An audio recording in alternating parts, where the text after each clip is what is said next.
Hi, this is Roger Moore, and you're listening to James Bond Radio.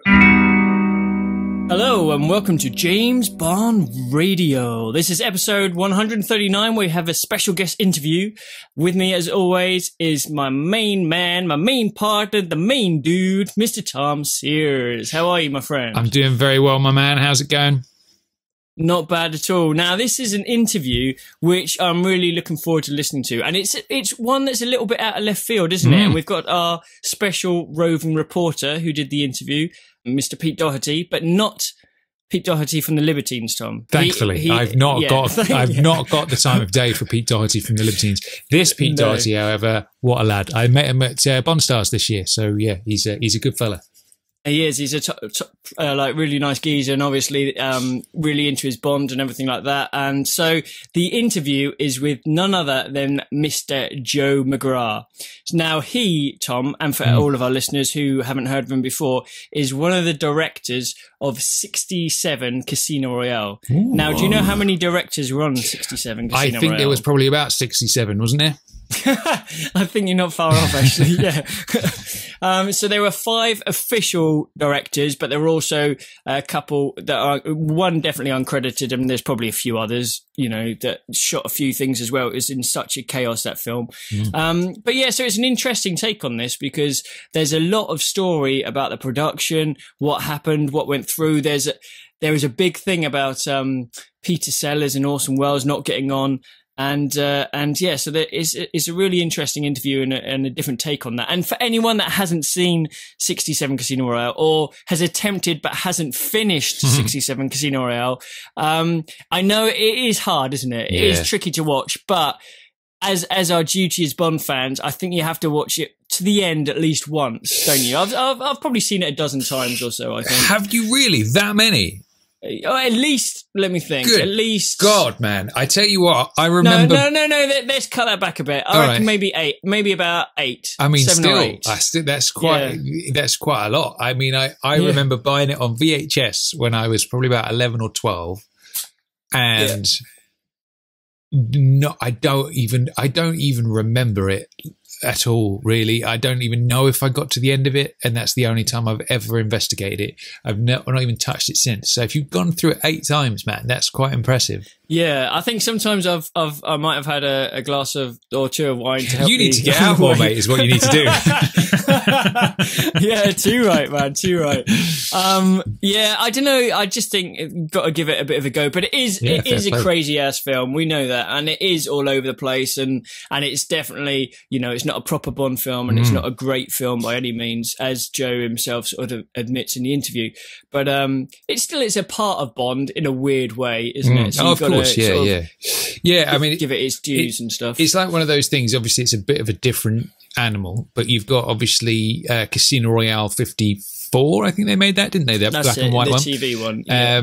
That bad boy, which is obviously, you know, a totally separate production to the ones we know and love.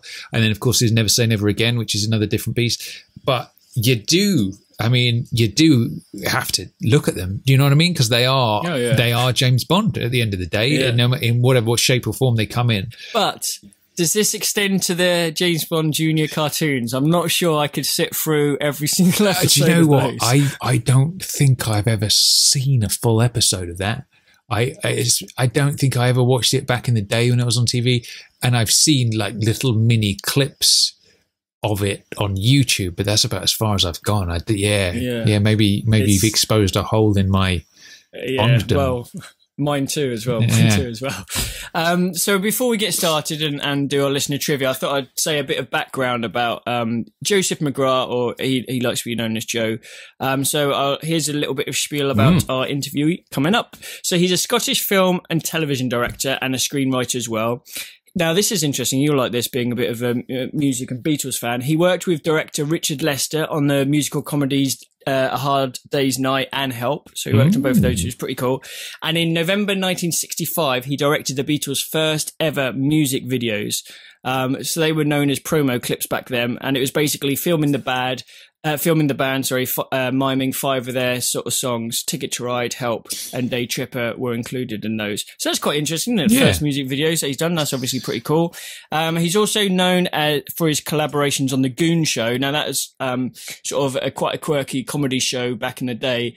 And obviously Peter Sellers was one of the Goon shows. So, and Spike Milligan obviously was in it amongst other ones. But this is where Joe and Peter Sellers had a bit of a friendship, and their sort of their relationships kind of grew. Professional relationship grew, and it's because of that he got the gig on 67 Casino Royale. So it was all down to sort of Sellers, really. Sweet.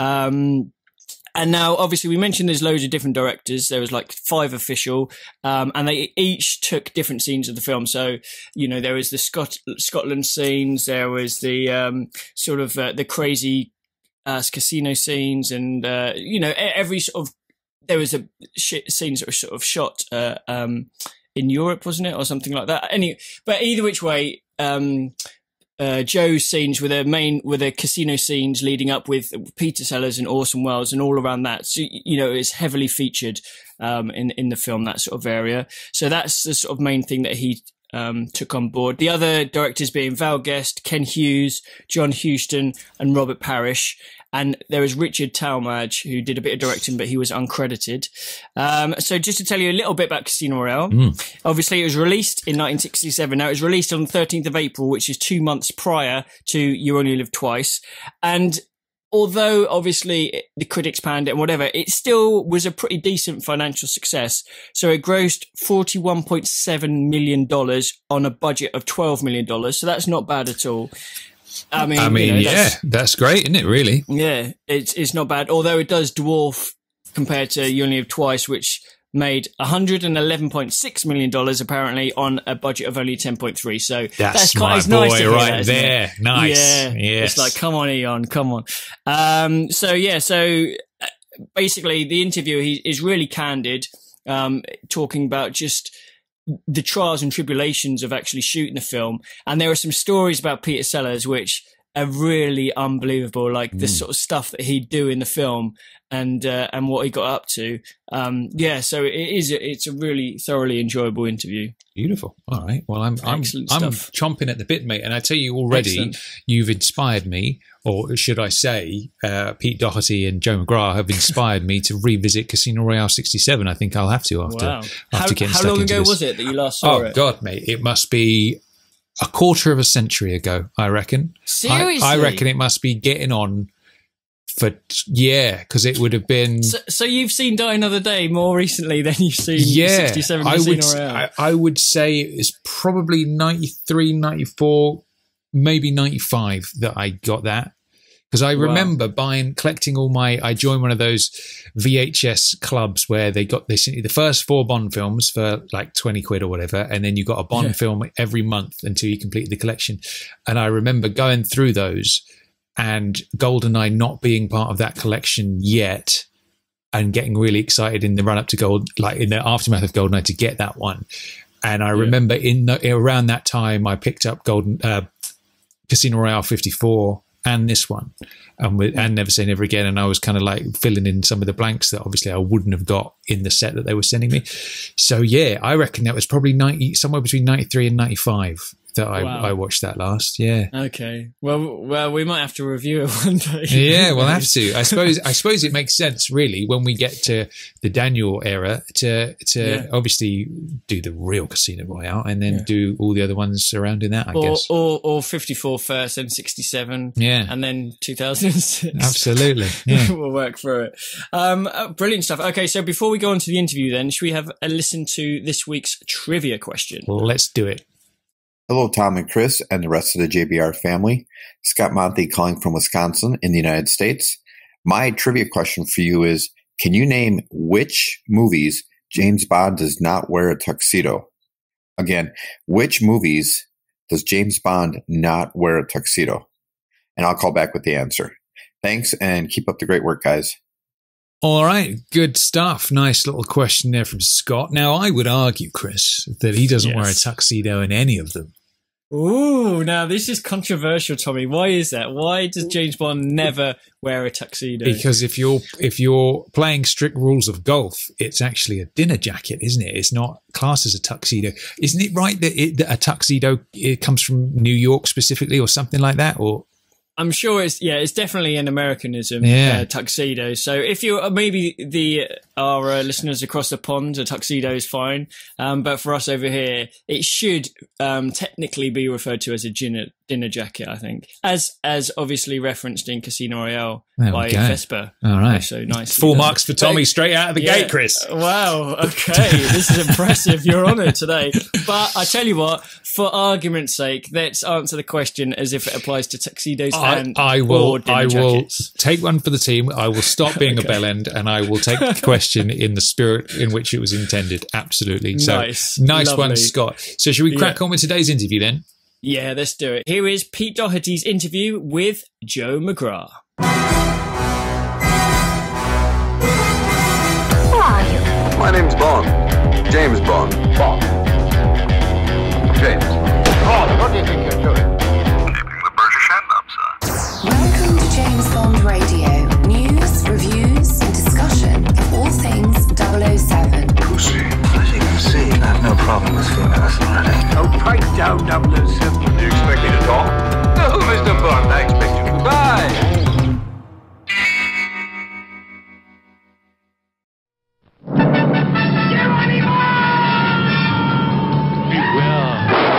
Beware, there's danger in the air. This is what I'd like to start with. This is the bar at the Folies Bergère. We actually set up in the studio a bar at the Folies Bergère. Exactly the same with the dressing. We got a girl who looked like her and dressed her. We had a crowd, so it was exactly.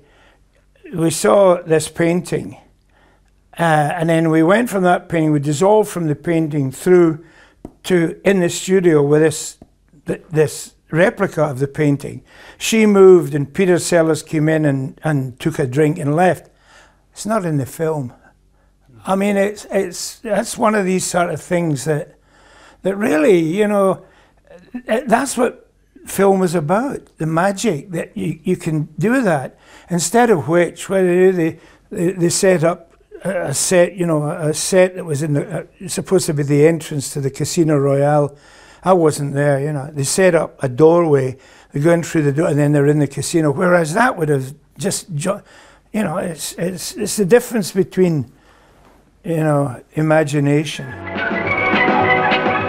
Casino Royale is indestructibly wild. Hello, sailor.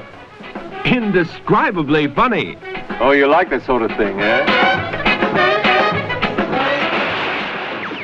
I'm Joe McGrath, and I was the first director on Casino Royale, which started out as a as a normal motion picture, but ended up as a sort of, as Charlie Feldman, the producer, said, he was so delighted by the rushes that we had that he turned it into a three-ring circus. His words. Loads of things in the movie which, after I had left the film, the editor had no idea of what I was going to do with them. One of the sequences with Ursula, who photographs Peter as Hitler and Napoleon and Toulouse-Lautrec. Well, what they do in the film is you just see him as Hitler, Napoleon, and she's got a Hasselblad camera photographing him. Well, the idea was that we would go into the camera and, using animation and stuff like that, you'd see 100 Hitlers, and 100 Toulouse-Lautrec, stuff like that. You don't get any of that. All you get is a shot of Hitler and Peter says a line and you cut away. Shot, just thrown away. Mr. Bond. Miss Mr. Bond. Yes, I miss good thighs. I can see that. Well, I first got involved in the film through Peter Sellers. I had Peter had numerous heart attacks by this time, and he had difficulty. He was having difficulty in being insured to make a motion picture. I was working at television at the time at the BBC with Dudley Moore and Peter Cook in their series, Not Only But Also. So that was like, in those days, it was before Morecambe and Wise became famous on television. And it was like the Morecambe and Wise show. Everybody was fighting to be a guest on it. And so I got a call from Peter, who I knew. I knew Peter through meeting him before on a film that he had done with Richard Lester called The Running, Jumping and Standing Still film, which had been nominated for an Oscar short. And I had been in that film. I had worked in that film as well, so I knew Peter. Peter telephoned me and said he'd seen Dudley and Peter's show that I was producing and directing and writing along with them. And he said, could he be a guest on it? So I said, absolutely, let me ask Dud and Pete. So I asked Dudley and Peter, and of course Peter Cook said, absolutely, please, as long as he shows up. You know? So we said okay, and he came along. Peter Sellers came along and was a guest in Not Only But Also. And I think he enjoyed himself so much on that, which he told me, that later on he phoned me and I had a meeting with him, and he said he's going to do James Bond in Casino Royale, and he would like me to direct him in it. He said, I'm the major star in the film, and you know, I think I have the right to ask for, you know, Charlie Feldman, the producer, to consider a director. So he lined up a meeting with Charlie Feldman. I met Feldman. We all had a meeting, talked about the film, and I got offered the job. My goodness, this is strong shampoo. It really is. Look, I think I better freshen up a bit quick. I'll be back in 5 minutes. If I'm not, start without me. Wolf Mankiewicz had written this script, which was about 400 pages long. So, and I brought in Terry Southern, an American writer, to work with me because Charlie Feldman said, could we cut the script down to a sort of workable length? He said, this is 400 pages is too much, you know. The film started with Peter Sellers in some scenes now that are not even in the film. And Charlie Feldman saw these rushes and these scenes, and was so delighted. He showed it to the distributors, and they were so delighted that they said, why don't we expand the film and make it into a sort of portmanteau film? Well, I argued, you know, I just argued that I didn't think the script was in that condition to do that, and surely we should stick with the original vision of it being one film. But Charlie well, Charlie, as he said in many times after the film, he lost control. He said he just went crazy. He loved the stuff so much and everything, and he brought in John Huston and he brought in, you know, Ken Hughes, and he gave them one. And they're great directors. But they were just brought in and said, right, you got 4 weeks, pick a bit of the film and shoot it. And that's what they did. Ah, monsieur, you wish to make a deposit? Yes. How much? £100,000 sterling. 100,000. You can keep the case with my compliments. Thank you, monsieur. Could we have the name, please? Bond. James Bond. James Bond. Yes, James Well, Bond. anybody was easier to work with than Peter Sellers. Anybody. I mean, Peter was extremely difficult. I did a series with Spike Milligan, and people say Spike was not difficult at all working with Spike. Spike was the writer. He knew what he wanted. he could discuss things. If you wanted to change something or if you needed to, Spike would listen to you and say, no, I don't want to do that because I wrote this and I want to do that. And he was okay. Peter would never have a confrontation. He'd say, excuse me, and he would leave, and he'd just leave the set and disappear. What's the matter? Oh, nothing. Just a bit different from the Buckingham Club, that's all. Well, casting Casino Royale, Feldman, the producer, I mean, although he has great credits as a producer, he wasn't a producer at all. He was he was the most famous agent in Hollywood. He had Marilyn Monroe, he had Cary Grant, he had the biggest names in Hollywood where he was in charge of. He could get anybody.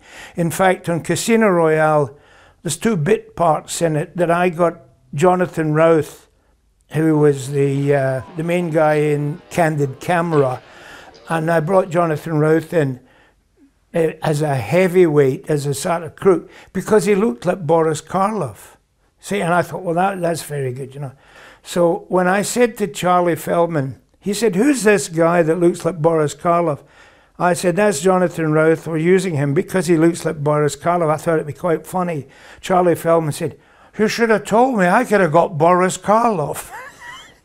That's the level of casting.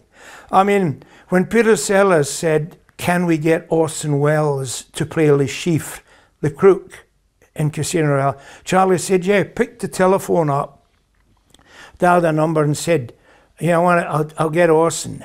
And he said, oh no, wait a minute, what's the time? Oh, he'll still be in bed. He hung up, you know. And then we went on talking. About an hour later, he picked the phone up and got Orson. The chief speaking. Just like that, you know. And he said, yeah, I'm here with the boys. I'm here with Peter Sellers and Joe McGrath. And of course, I thought, I'm going to wait. Orson Welles is going to say, who the hell is Joe McGrath? But he didn't. He didn't. He said, yeah, he's the director. And Orson, it was obvious, oh, yeah, okay. And then he said, listen, you know, can I take it that you would be interested in playing Le Chiffre? And, right. He said, okay. And he hung up. He said, okay, we got Orson. That was it, as simple as that, you know. And Sellers said, well, that's wonderful, you know. I mean, we've got Orson Welles, you know. What's going to happen to me? Ursula Andress, who had already, you know, done Dr. No, she was fine. She was okay. I mean, I think she's one would say a trooper. She'll do anything. You know, she's quite willing to fit in anywhere. And you know, she had the script that we had agreed to do, but gradually during the shooting, of course, Charlie then came back and said, you know, we've got all these, you know, we can make this a bigger film, and he started coming in with new pages of script and stuff, and inserting it into scenes that we had already shot. And say, can you go back and reshoot that scene, you know? And can you reshoot the end of this scene or reshoot the end? And we said, this is madness, you know, because she then said, what are we doing? And so did Peter, you know. Said, this, you know, can we try and get some control with this? And of course, Orson, who was a filmmaker extraordinaire, he just sat and smiled and said, you know, just leave it. Like, I don't mind. Just, I'm getting paid more. Because he was on a daily rate, you know. Like the longer he was on, the more he got paid. Peter wasn't. Peter was on a fee for the whole film, $1 million, which was a lot of money in those days. He couldn't. That was his highest fee ever. But Orson was on a weekly fee, you know. And David Niven, who also had been cast before I got there, he was hanging around saying, "When are you going to use me, darling?" You know. I mean, You know, I've been on this film for 6 months, getting paid. Sublimely disinterested. Thank you. Hardly a description of that sexual acrobat who leaves a trail of beautiful dead women like blown roses behind him. You mean, You know very well who I mean. That bounder to whom you gave my name and number. David Niven was already cast before I got there, although I didn't know that. until I had been on the film and working on the script and all this. And I said, who are we going to get to play Sir James Bond's father? And I said, oh, we've got David Niven. I wish you'd told me, you know. I'm very happy, but I wish you'd told me, you know. And Niven then came in to meet me. And of course, I got along very well with Niven. He and I, you know, headed off. And he was hanging around, and he was taking me out to dinner on occasions at night, and I would see him. And this annoyed Peter more and more as well, you know. And of course, David's point of view on the film was, I don't want this to become another Pink Panther, because he had been the star of the Pink Panther. Sellers had come into the film and stolen the film. And really, when the film was released, Sellers was more or less the star of the film, because he and Blake Edwards had had a love affair, and Blake Edwards and he started making up routines and doing things, and David Niven didn't know anything about it. So that when the film was finally edited and came out, it became a vehicle for Peter Sellers, which it did. As you know, Peter then went on to do 4 or 5 Pink Panthers, and it became his most money-making role of all time for him, and his, you know, internationally known everywhere. Good Lord, Moneypenny, you haven't changed a bit. Actually, I'm Miss Moneypenny's daughter. When I was working with David Niven, and he came on the film, he asked if he could see my script. And I said, of course. And I gave it to him, and he made a copy of it. He said, this has got nothing to do with what I agreed. He said, there are bits in it that are what I agreed, but more or less, this is not what I agreed, you know. I said, well, we've changed this and that, and I said, and not only that, but Charlie Feldman at this moment has Michael Sayers, and somebody else is working on scripts, and I keep getting deluged with new pages, and I said, and I just keep throwing them to one side and say, can we get on with this Orson Welles and Peter Sellers stuff? And this is what caused the whole ruckus, that Niven then, who was very good-tempered and had a sense of humour, but said, well, this is out of control. He said, I don't mind sitting around. He said, I can't sit around forever just taking this money. He said, by the time we shoot this film, nobody will recognize me. I'll have aged so much. He'd been on it for a year. And so I think we better count him out, sir. Yes. Hadley, we're up against an opposition of fiendish ingenuity. They make incredible use of women. Yes, they tend to nowadays, sir. Female spies harass me in Scotland. Female spies chase me to London. We need an AFSD. Sir? Anti-female spy device. I didn't shoot any scenes with David Niven because by that time I had been removed from the film, and Niven phoned me up and said, what's happened? I said, well, I'm no longer on the film. And Niven said, I've got that feeling that I'm no longer on the film either, because I don't know what's happening. It seems that once again the scourge of Sellers has struck. That's what he said. I want you to go through all the auxiliary files. The lot, sir? It'll take all night. Your mother did some of her best work at night. The first scenes that I shot with Sellers were with John Bluthal, Peter Sellers, and Una Stubbs. And that was shot in Harley Street on a sort of improvised bit we had of, they were all doctors dressed in green with masks on. They could have been anybody, now that I come to think of it, with surgical masks on. And they were parking their cars, using forceps to put the money into the parking meter. I can't think why they were doing that, but I do remember it was part of the dream sequence, which Peter has. So it was quite logical to do it, although it seems strange now. And of course we shot loads of stuff, which in the final cut of the film, which eventually when I saw it, a load of the stuff was just junked, and not the Harley Street stuff wasn't used. A load of the stuff with Ursula wasn't used. Hello. Other stuff wasn't used. Hello? The first day of shooting, Peter Sellers didn't turn up. Where is he? We don't know. Try and get word. Word came through that he wanted to talk to me. This is in the days before mobile phones. So I had to find a phone and phone him. And he said, there's nothing wrong with me. I've just got a bit of a sore throat. I just want to show Charlie Feldman, the producer, who I am and that he's not dealing with rubbish. I said, you idiot, you've got a whole bloody crew standing here with your fellow actors that you and I agreed you cast, and you don't turn up just to show the producer who you are. He said, yeah, I'll turn up tomorrow. I said, right. So, 50 years later now, I can say on the first day of shooting, Peter Sellers already put us a day behind. And, that's how he started off, and that's how he went on. It's 5 minutes past 11. It's the 14th of March, and... I said Channel 6, Fordyce. Well, nobody's perfect. I did not choose the cameraman. The cameraman was chosen before I was there, so that I wanted Nick Rogue, who was assistant cameraman on the film, which I eventually got. The film lasted so long that by the time the film finished, Nick was lighting cameraman. They had 5 lighting cameramen, incidentally, on the film. They were replaced.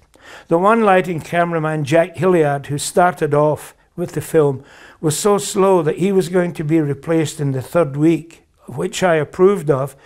He wasn't replaced, and he's the only person that started the film and finished the film. Sellers has this atmosphere on the floor of whispering to me, you've got to tell Jack Hilliard to go faster. So, and I agreed. I would tell Jack Hilliard he's got to go faster. And Peter would then, on the set, say to Jack, God, you're doing a great job. I love this stuff, So he would undercut and, So he really was superstitious, and he would actually pick somebody out of the crew and say, that's my target for tonight. And he would spend the whole day just being nasty to that person. I think that went unnoticed, Mr. Bond. I see everything that goes on at this table. Nothing escapes me. I'm quite sure it doesn't. But we mustn't forget that the beggar who is sitting in the marketplace is completely deaf in so much as far as listening to the song that is coming from the mockingbird is concerned.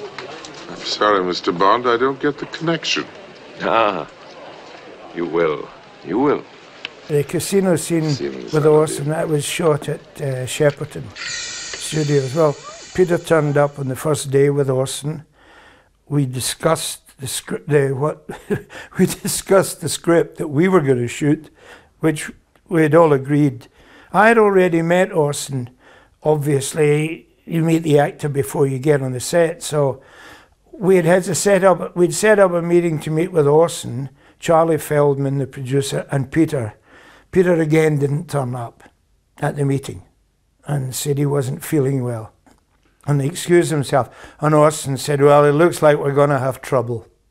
And Orson was right. Aren't you a little out of your depth, Mr. Bond?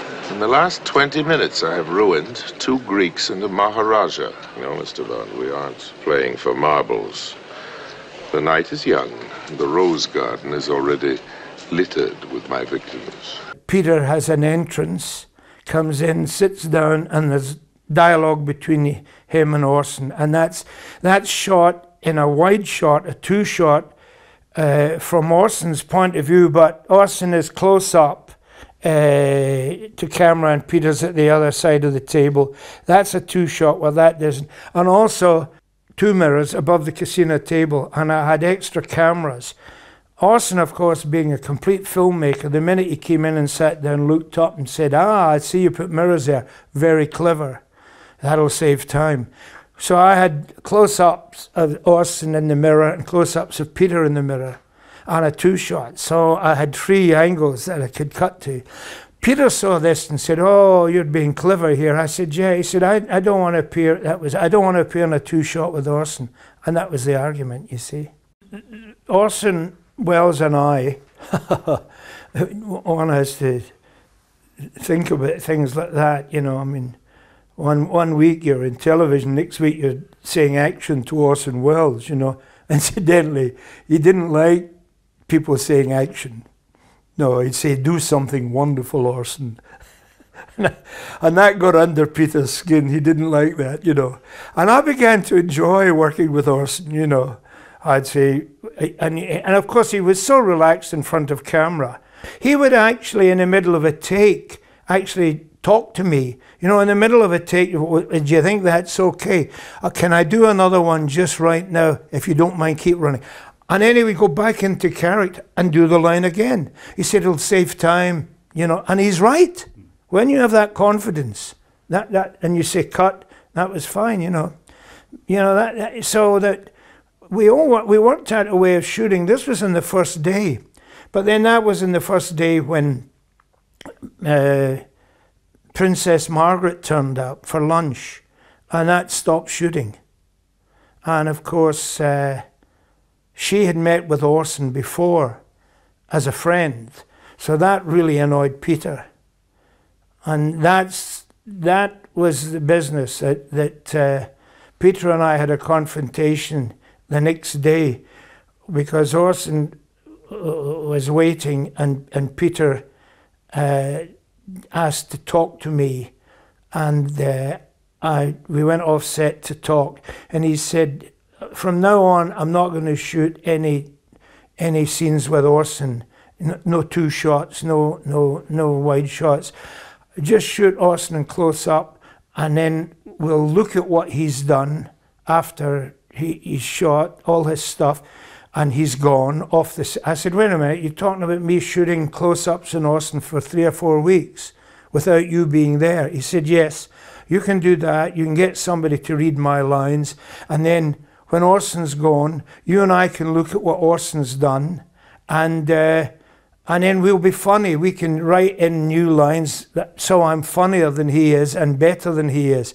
I said, wait a minute. I said, the whole point of you choosing Orson Welles is that Peter Sellers and Orson Welles are seen together like Laurel and Hardy. That's what makes great film. I said, editors who are getting 100 a week are going to then be asked you to cut between you and Orson Welles.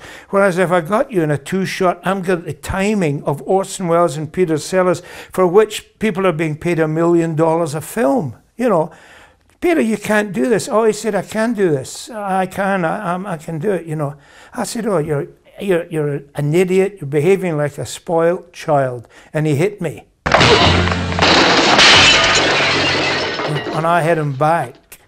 And then the stuntman, Jerry Crampton, who was watching this, Jerry Crampton came across and grabbed us both by the collars and separated us and said, I do not know which one of you to hit.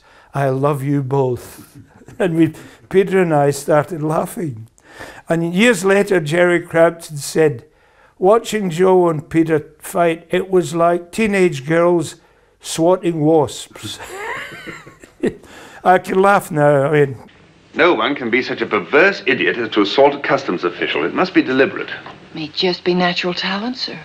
He walked off the set and got into his car and went home. And we both had the same agent. We had the greatest agent in the world, Dennis Selinger, at that time. And Dennis phoned up and said, what's this rumour that you and Peter had a punch-up? And I said, yeah, but he'd already heard 10 minutes after it happened. Somebody had phoned him. And he said, God, you don't need an agent, you two. You need a referee, you know. So he said, I'll phone him. So he phoned Peter, and Peter had a phone in his car. So that's where the old joke comes from. It's 50 years later. Dennis Selinger phones Peter Sellers. The phone is picked up by Peter's driver. He says, Mr. Sellers is on the other line, and hangs up. Clear the building immediately. It's liable to blow up. Blow up? I want London. Whitehall, 0007. Too bad you won't get it, Sir James. I went through a lot of trouble to bring you here. Peter Cook phoned me and said, I understand that you've just had a punch-up with Peter Sellers. I said, yeah. He said, but you're a great fan of Peter Sellers, aren't you? I said, I still am. Yes, I am as an actor. He said, yeah. He said, well, this definitely is This is the first case I know of the fan hitting the shit. The Peter Cook improvisation on the telephone. You mean you're going to torture me? But I found out later that one of the reasons he was in such a bad temper was that he and Britt Ekland, who he's married to at the time, who was lovely. Britt was absolutely marvellous. He and Britt had fallen out, and she had gone back to Sweden to her parents. So he walks off the set and goes to Sweden. Doesn't tell anybody he's gone to Sweden. So he's gone to Sweden to try and set out the thing with Britt. So he disappears from everybody's, including Dennis Selinger, his agent. Nobody knows where he is for 3 weeks, you know. Meanwhile, we're shooting on with Orson, just going on and on with the script. And Orson is improvising and doing conjuring tricks and stuff, which are all in the film. How much better for all humanity if all the nations could learn to live together in peace. When Charlie Feldman gets in touch with Peter, Peter says, "You'll have to fire Joe. I'm too embarrassed to come back." Goodbye, Monsieur Le Chiffre. It was nice knowing you. Let's not say goodbye, Mr. Bond. Let's just say au revoir. Lovely. Credit my The film suffered badly from Peter's action because when you see Orson at the casino table, he's got the whole set behind him, and he's got about 100 extras, and he's got Bond girls all round him. So he has the depth of the casino, and he has the extras, and he has the Bond girls. When you come round and Peter facing him at the table, I didn't shoot that. Peter's scene is shot against a flat with about 4 or 5 people.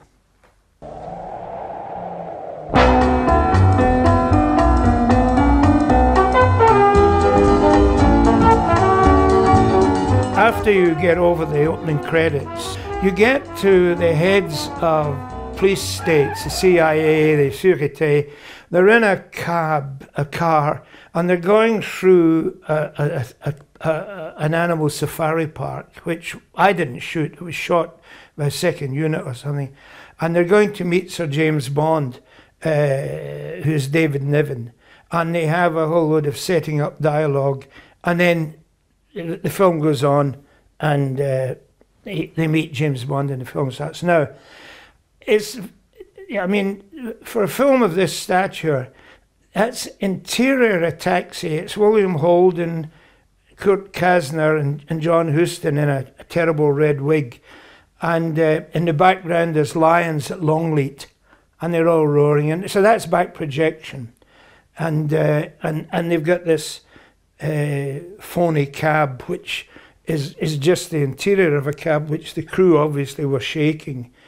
And then there's a top shot of the cab going along a field, which is a model shot. It's a model.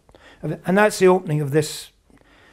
At that time, I think it was 15 million in a film.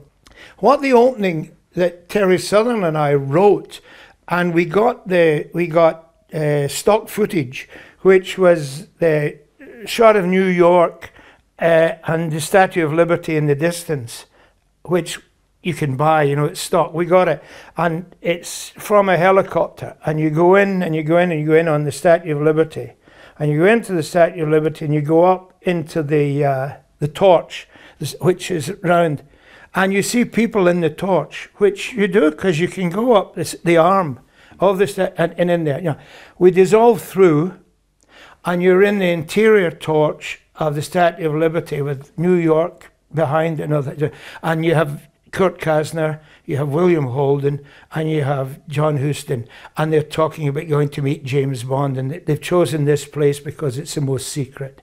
Now it's Liberty. That was the opening Terry and I never shot. It's disgraceful. You go interior cab with BP and a model shot.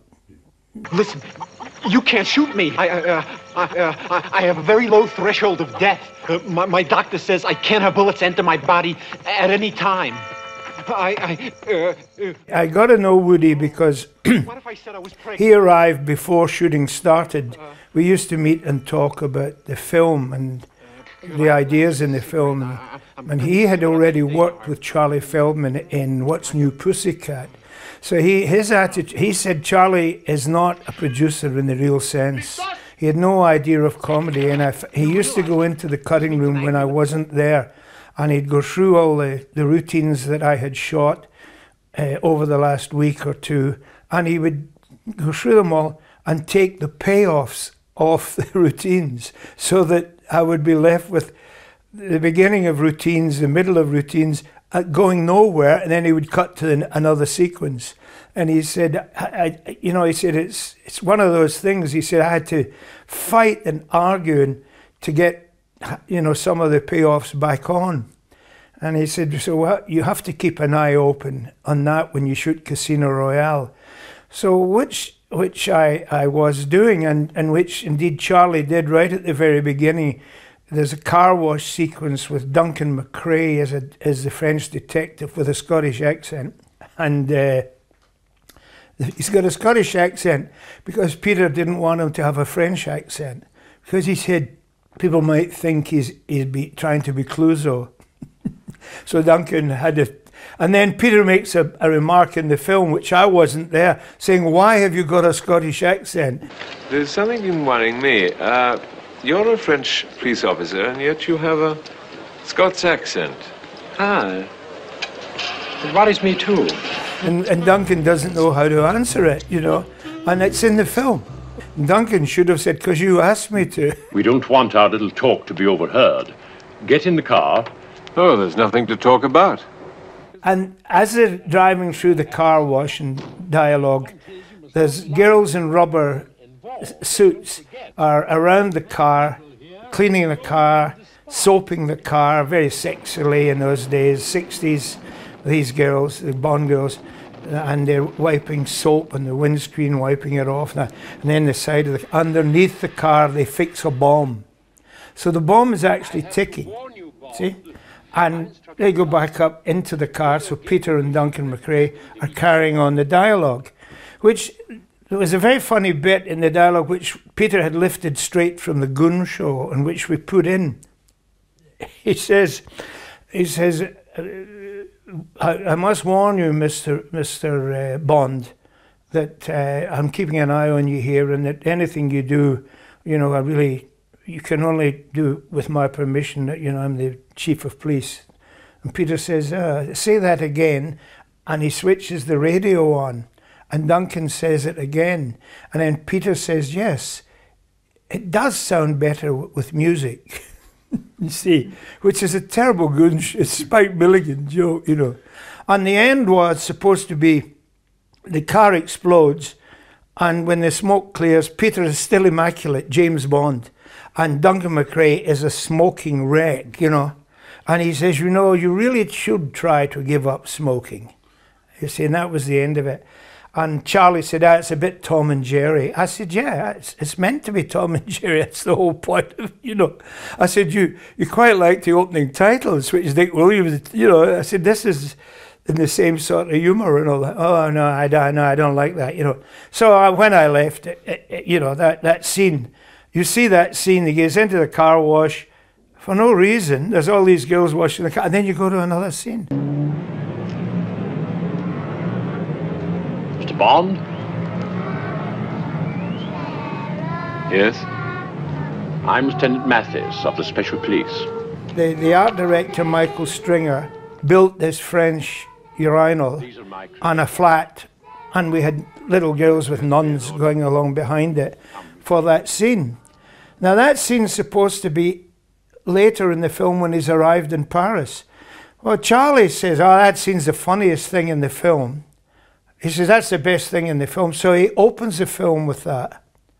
And I said to Charlie, years later, when I'd seen the film, I said, it's a big mistake, A, because continuity-wise it makes no sense. And B, I said, looking back on it, Charlie, it's a carry-on joke. Now, Dilys Powell, who was a film critic of the time, said, the Casino Royale never quite recovered from the laughter at the beginning of the film. It's very interesting she said that. She said that it made no sense at all, but it was very funny. before Sellers gets to the flat, you see Ursula Andress putting with a trolley, and she wheels it to a chute, and she has a telephone, and she says, can you clear away this rubbish by tomorrow morning? And she hangs up, and this long narrow parcel goes down the chute and disappears. Now, the scene before that was Ian Hendry, who was one of the original Avengers, along with Honor Blackman, before Diana Rigg and Pat McNee. Ian Hendry was the star of the Avengers. Now, I used Ian Hendry in Casino Royale as a hitman. So Ursula Andress is in her private firing area, and she has the targets, you know, that you wind up and down. And so she winds the target back down, and she has a whole series of guns laid out in front of her.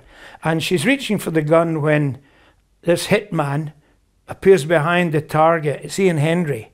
And he's just about to shoot her, and he says, this is a Beretta, you know, and he tells its caliber, it's an Italian make, and some hitmen use it, and she says, oh really? And she quickly picks, this is a Walther PPK, bang, and she shoots him, he says, oh God, oh Christ, you know, and then she goes along each gun, and she explains each gun and shoots him in a different part, so that he takes about 6 bullets, and then, you know, at the end he says, you know, I'll never forgive you for this, you know, and he dies.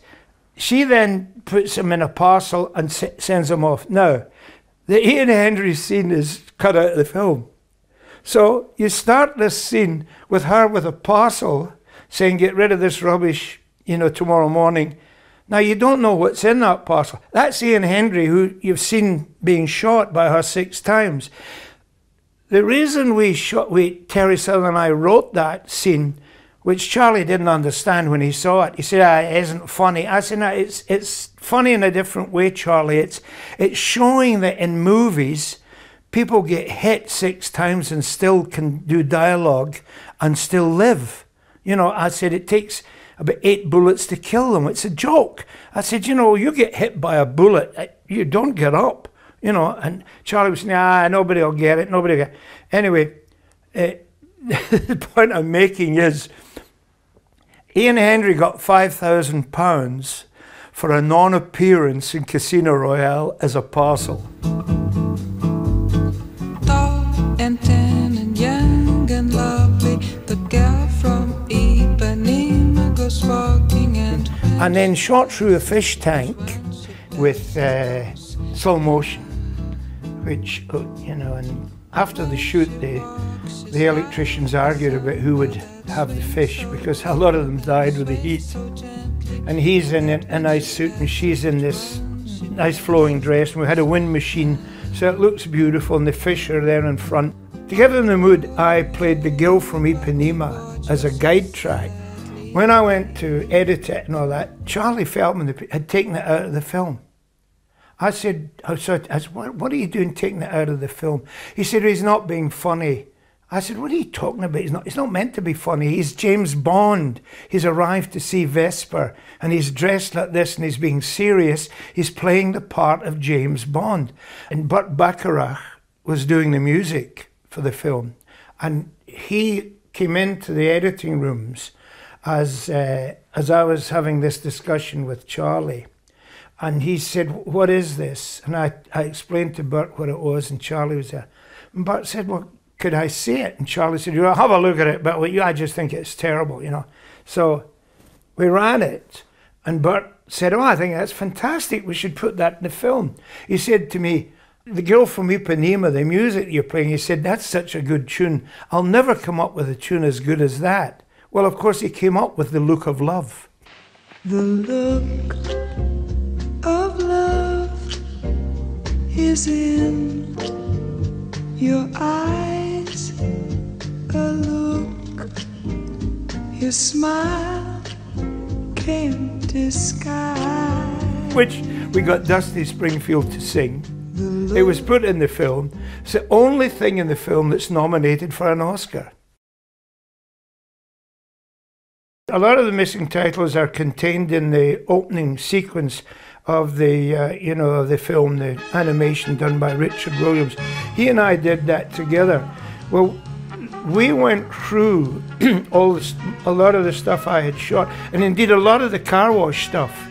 The girls, it's close-ups of girls looking in through the car. One of them pressing their lips against the window, leaving the imprint of the lipstick and stuff. And also, different missing sequences that I shot for the dream sequences and stuff are all in that opening title stuff. Because Dick had gone through it and said, some of this stuff is just so lovely and pretty and beautiful and funny. You really do stock everything at Harrods, don't you? Oh, I shouldn't pay too much attention to what you see going on here. It's all basic stuff. It'll be out of date by the January sales. Well, I had left the production. Peter then went back, and then he got fired, and then I got a phone call from Dennis Selinger, my agent, asking if I would go back to the film to have a look at the footage and what had been done, and to continue with some stuff. And by that time I didn't want to go back, and so I said no. And I got a phone call from Charlie Feldman's assistant saying I should come back, I'd get paid for it, and also Charlie would give me a Rolls Royce. And I said, no, leave it. He said, well, Peter came back and he got a Rolls Royce. And that was it. So about 3 or 4 months later, I was in Los Angeles coming out of the Beverly Hills Hotel, and there's this guy comes up to me and says, are you Joe McGrath? And I said, yes. not necessarily. And the guy said, well, I'm Jerry Bresler. I get credit on Casino Royale as producer along with Charlie Feldman. I said, I said, that's good. And so what's that got to do with me? And he pointed to a white Rolls Royce parked nearby. He said, I'm driving your car. I look back on Casino Royale as a very, very bad film. I don't enjoy watching it. The atmosphere that Peter brought to the set was very, very bad. And, Peter's great line before you start a movie always was, we're going to have fun on this one. But you never did have fun. Even later, when I was friends again with him on The Magic Christian, the film I did with him, you didn't have fun. He was a difficult person to work with. He would have very, very good days where he would enjoy it like a young child and laugh and say, just like the old times. I think in a way he wanted to recapture the atmosphere he had on the Goon Show on the radio. But when I mentioned that to Spike Milligan, Spike said, no, that's not true. He said he and I had a punch-up on the Goon Show. He said we had fisticuffs. And he said, but if you and he had a punch-up, he's your friend for life. He said he will continually come back to you and want to work with you because you're one person that's actually shown that you won't be pushed around.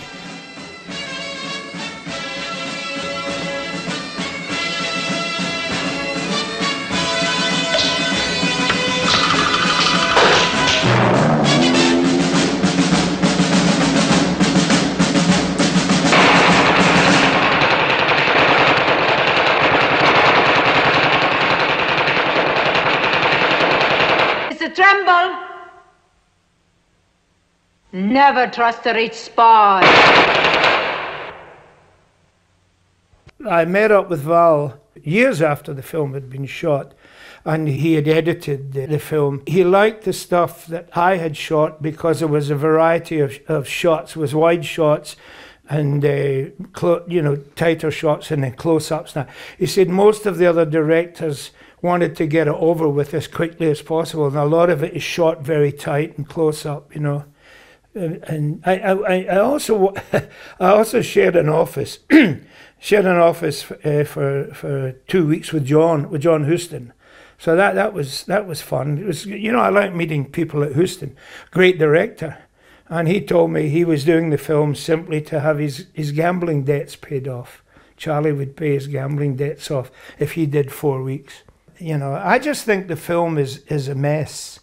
you know. But it's it's a mess that people still 50 years later want to talk about and want to see.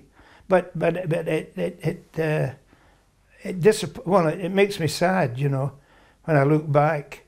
You know, a lot of people's careers majored. I mean, Nick Rogue, who was started off as a focus puller on the film, ended up as one of the lighting cameramen. And indeed, the last scene I was shooting on the film, I said to Nick, I'm going off for a cup of tea. I'll be, you know, tea break. I'll be back. And that was the time I left the film. I didn't know I was leaving, but I left film. About a year later, I went back to Shepperton to shoot a commercial, and Nick was still on the same set that I had left him. A year later, doing pickup shots. And I saw him, and he said to me, "My God, that's the longest tea break I've ever known anybody to have."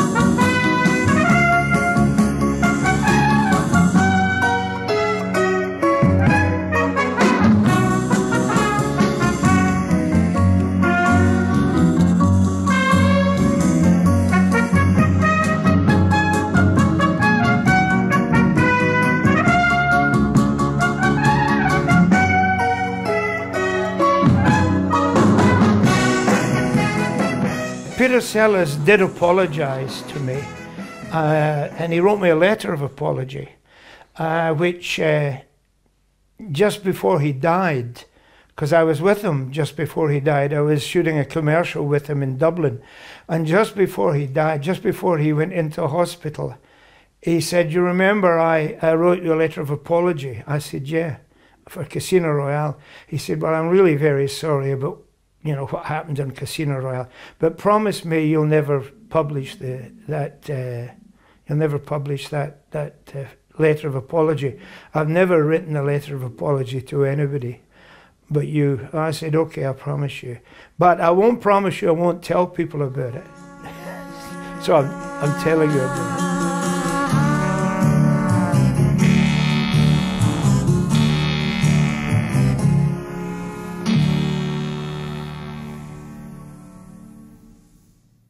Mate, well, that was an interview and a half, wasn't it? Good God. Totally, yeah. Nice one to Pete Doherty, because brilliant interview. And, Yeah. I mean, Joe Mcgraw, how interesting is that? Peter Sellers, man, what a nightmare. Like, he's meant to be his mate. And, like, the stuff that he got. Could you take that? Could you, if you were a director, Tom Sears, and you had your production on board, and then you had like a star, and he is a star, but he wasn't the star. There was more, obviously there was loads in this film, who was playing up like that. What would you do? Would you like sort of sit and kick him off the set, or would you like take it? I mean, it's tricky, isn't it? It is a tricky one, man. I suppose maybe I suppose your duty as the man in charge is to get everything done, and everything else takes a back seat. But at the same time, man, you can't be going around like that with all that sort of stuff. No. But I suppose that, you know, with these big, huge, humongous stars, oftentimes they can be a bit like a little bit challenging in the personality department, can't they? Yeah. And especially in the world of acting and all that kind of stuff, there's a lot of insecurity, isn't there? No matter how big the star is. Amount. So I feel like that kind of production where you've got so many big names involved, maybe that's where that all kind of came from, I guess. Yeah. But I will say definitely that particular, the scenes in Casino Royale, they are some of the most well-rounded scenes, I think, the casino ones. So in terms of, from a directional point of view, they actually make a fair bit of sense compared to quite a few of the other scenes. Yeah. But I mean, the fact that Pete Sellers asked someone else to rewrite the script, just his dialogue to give him better lines in Orson Welles is like crazy. And then the fact that he wouldn't even shoot in the same scene as him, but obviously then also it's just chaos. I'm going to start doing that with the podcast, Chris. If you say anything quite cool, I'm going to just snip it out and then re-record me saying it and stick it in. No. That's what I'm going to do. We shouldn't have given you the idea. Yeah. Peter Sellers. Oh, mate, I'm going to get so much more knowledgeable about Bond in the upcoming episodes. It's going to be great. Yeah. I just won't be in it anymore. Very nice indeed. Yeah, so big shout out to Pete Doherty for that. That was wicked. Thank you for doing that for us, man. That was a really illuminating interview. Definitely. And Joe Mcgraw, obviously the last director who's still currently alive from that. So, it was great to sort of hear from him because, I don't think he does too many interviews. So really, really good one, that one. Yeah, excellent absolutely. Good stuff. So I think it's about time we revisited the Bond trivia question of the day from Scott Monthly, don't you, Chris? Yes. Let's have a listen to Scott's trivia question. Can you name which movies James Bond does not wear a tuxedo? So what do you think then? I know Live and Let Die is definitely one because it was all let's distance the image a bit from the Connery Bond and make Roger his own thing. Even though in the promo shots you can see him wearing the old Dickie Bow in the jacket, which is interesting. Yeah, definitely. Which is funny. Where he's got the revolver. That's right. Other ones where he doesn't. I suppose. Traditionally, we're talking about the bow tie look, aren't we? That classic Bondian bow tie. Obviously, a traditional suit with a tie is a different species. Yeah. Oh no, it has to be the black or white dinner jacket and the bow tie. I'm fairly certain he doesn't wear one in From Russia with Love. Now, this is the sort of trick question. Okay, so Bond himself does not wear one, but Bond's impersonator in the pre-credit sequence where he gets strangled does wear one. So I think that was part of the trick question. Brilliant stuff. Right, I can think of one more that he doesn't, and it's still an early-ish Bond. It's still an early-ish Bond. I would say then in that case, it's You Only Live Twice. Superb. Yeah, I think it's those three. I would go for those three. I can't think of any others. All right. Yeah, same here. I'm pretty sure. Yeah. All right. Should we find out what the answer is? Yeah. All right. Cool. Let's do it.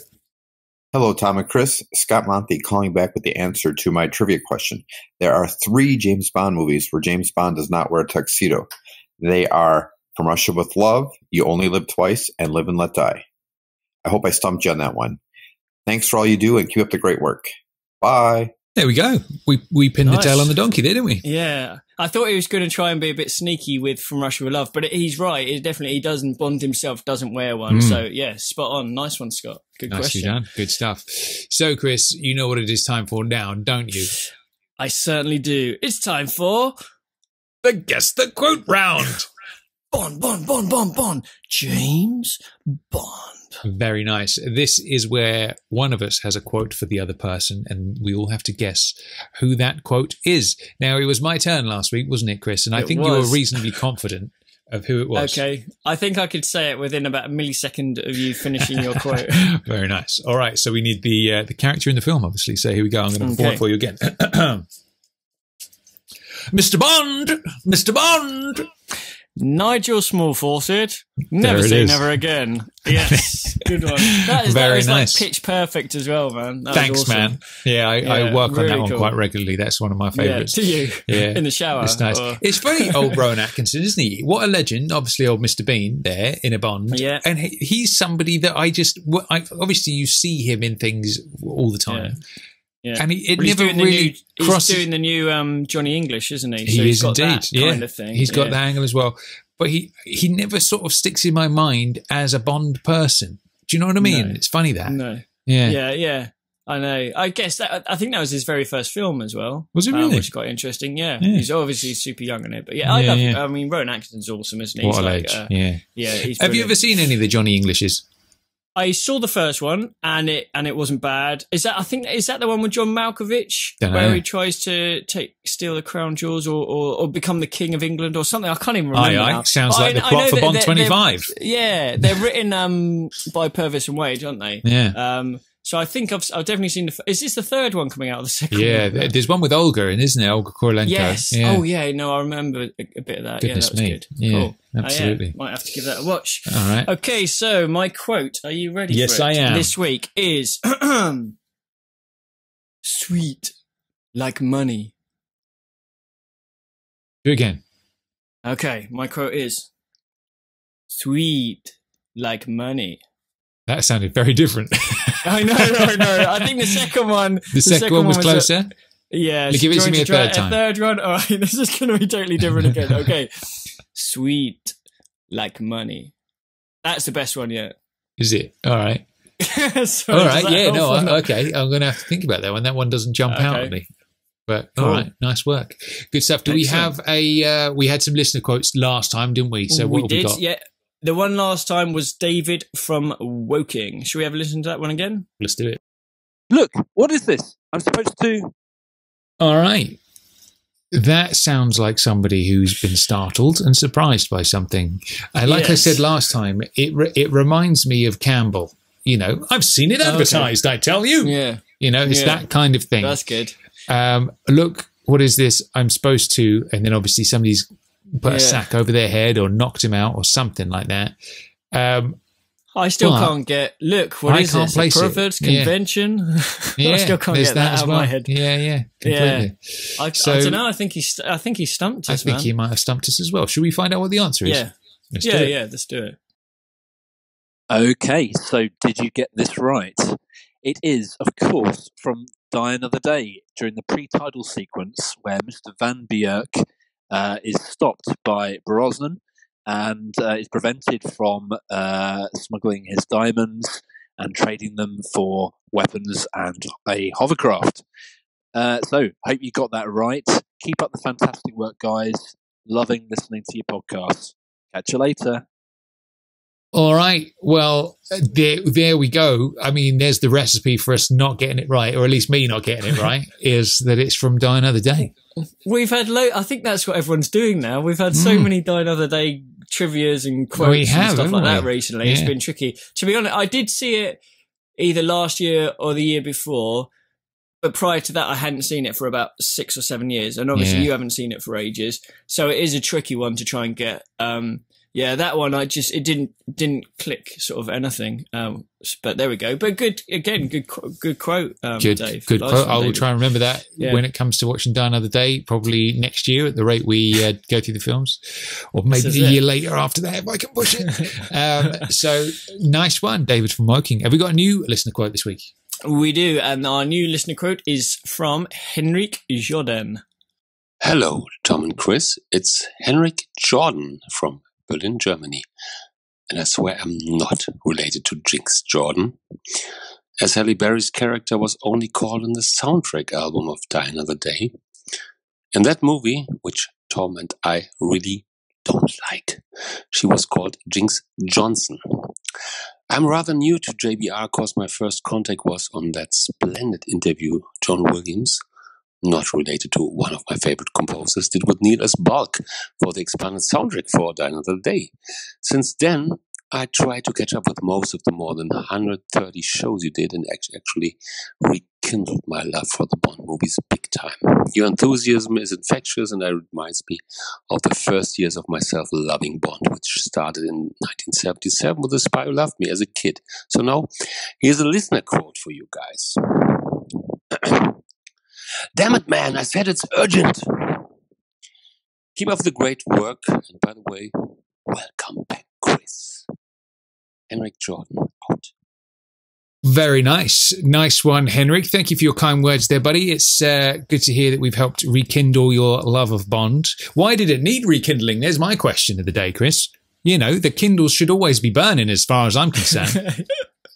Although saying that, I think we've both gone through phases where maybe we needed a little bit of a rekindle ourselves, haven't we, Tommy? Absolutely. Yes, indeed we did. That's the nicest thing to hear, though, isn't it? Is when people sort of go, well, you know, I haven't sort of seen Bond or not really been into it, but I used to love it. And then suddenly I listened to a few episodes and sort of they're G'd up to watch it again. I think that's one of the best things about this, about JBR, for sure. Absolutely.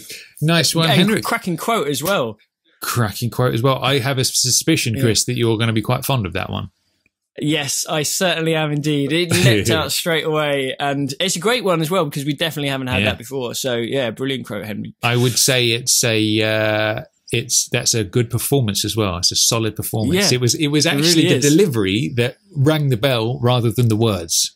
Yeah. You know, it was like, I've heard that somewhere. Yeah, very nice. Cool. Nice work, Henrik. Excellent. Good stuff. So next up, Chris, it is time for Who wrote the score for Live and Let Die? Who played Helga Brandt and how did she die? Who wants to soft pile, the water in the Nivea. It's Tommy Trivia. That's right, it's time for Tommy Trivia. Chris is going to take out some cards from the 007 Trivial Pursuit deck and quiz me on the questions. Give it to me, Chris. I'm ready for you. Okay, we are going to start with gadgets and weapons. Mr. Tom Sears, what does Bond use to kill a snake in his bathroom? He uses a cigar lit, a can of shaving stuff with his cigar to make a flamethrower. I will give that to you. Yes, thanks, man. Definitely. Excellent. Okay, question 2, onto locations. Which Hong Kong club is Gibson shot in front of? That would be the Bottoms Up Club. It would be the Bottoms Up. Okay, 2 out of 2, you're flying for it. Okay, crew and behind the scenes. Who sang the title song? Tina Turner. Oh, so close to License to Kill. Oh, if only I'd have actually got that right. I know. That would have been great. That would obviously be Gladys Knight without her pips. Superb, right. Yeah. You're 50% through and you're 50% absolutely spot on. Okay, so on to question 4, cast and characters. Who plays Molina Havelock? That would be Carol. You're on the right lines. Carol Bouquet. Yes. I was getting confused with Carrie Lowell for a second, and I was losing it. Yeah, nice. Okay, on to last 2 questions. Question 5, onto the films. What number is the Spectre agent electrocuted by Blofeld in Paris? I'll say that again. So what number is the Spectre agent who's electrocuted by Blofeld in Paris? Obviously, this is in Thunderball. Yeah. Come on, Tommy. Number 3. Number 11. Is that your answer? Number. Oh, fuck. Hold on. I can hear him saying that. I can hear him saying something to do with Latin America. Prices it down. Yeah. Are you quite sure all the pennies have been collected by yourself and number? I'm going to go with number 3. To the penny, number 1. Okay. Yeah. Well, number 3, you should know, is Rosa Klebb, but that was obviously 2 years ago, and she's dead, so they'd have a new number 3. Yeah. It was, in fact, number 9. Was it now? Number 9, Spectre Agent number 9. There he is. Okay.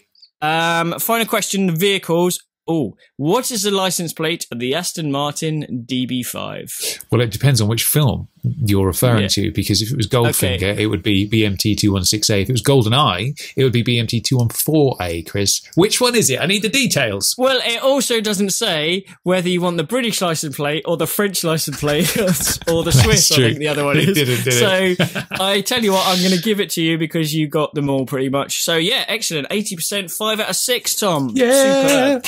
Very nice. Good stuff. Nice. I need to bone up on my Spectre operative numbers, don't I? That's where I fall down. Yeah. There we are. There is a tricky one, though. All right. Good stuff. So, Chris, it's time for the final game of the day. It is time for...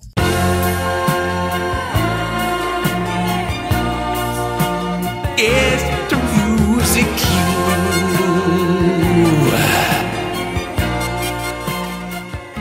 All right, you had a rather gnarly little cue for us last week. Should we have a little replay and find out what it was? Let's do it. Let's have a listen.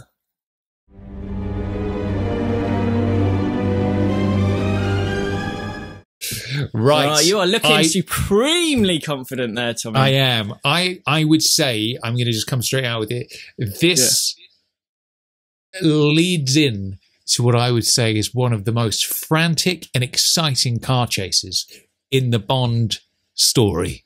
And I wish there wasn't so much jump cutting. I know that's a common complaint for this particular movie, but man, I've come out of Casino Royale. I'm loving it. I'm loving life. I'm looking at the trailer for this film and I'm like, holy shit, man, this is like the revenge story for Tracy that we never got. I get so excited. I'm doing push-ups and chin-ups just so I can stop myself from jumping out the window in excitement. And then this pre-title sequence comes in, and I must admit, I'm sitting there with a full-on... I'm fully aroused, basically, is what I'm saying. It's Quantum of Solace, Chris. brilliant. It is indeed. Opening. The only thing that I think would have made it that bit better is if we had had a gun barrel leading into it. So you have the gun barrel, and it would have been perfect. It opens up on that bit of water, zooms across as the music builds, and that would have been brilliant. But spot on. Excellent stuff. Nice one. Yeah. Okay, so I have a new music cue for you this week, and you're going to get the film like even within half a second. But can you get the scene? All right, let's do it. Here it is.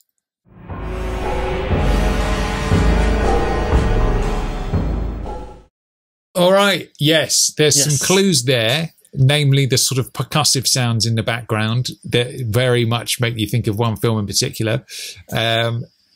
Whether the you're scene, sniffing up the right tree, whether what the scene there is a bit of a different beastie. All right. One thing has to be said for that score, if I'm right, is it does have a unique sound to it. It does sit on its own a little bit. Whether it's a good thing or a bad thing is another. Yeah, I'd say that's definitely along the right lines, without a doubt. Good stuff. Okie dokie. Well, that about rounds up today's episode of James Bond Radio. Now, next week, we're going to have a week off just because it's summertime and we're doing some bits and bobs. So we thought we'll have a little bit of a week's break and then we're going to come back the following week. Now, I know there's a certain contingent of Bond fans who are going to be very excited about what we're coming back with. What are we coming back with? We are coming. Are we going to give a hint or the full thing? I think we just lay it on him, man. Okay, we're going to come back with a retrospective of Mr. Timothy Dalton. The Timmy D retrospective. We're going to be looking at all his best bits, all his classic moments and all that kind of stuff. We're going to revisit Timmy from start to finish because we had such a long break between Daylights and License. I think it's time we had a bit of a revisit of Daylights and obviously, round out the whole Timmy Dalton era before we crack on to Pierce. And his area as well. And his areas as well. Maybe we should rate that. Good stuff. All right, man. Good stuff. So I'm going to see you in 2 weeks, Chris. I will see you in 2 weeks, and we'll see everyone out there in 2 weeks as well. So, good stuff. As always, James Bond Radio will return. We will see you very soon. Goodbye, everybody. Ciao. Bye.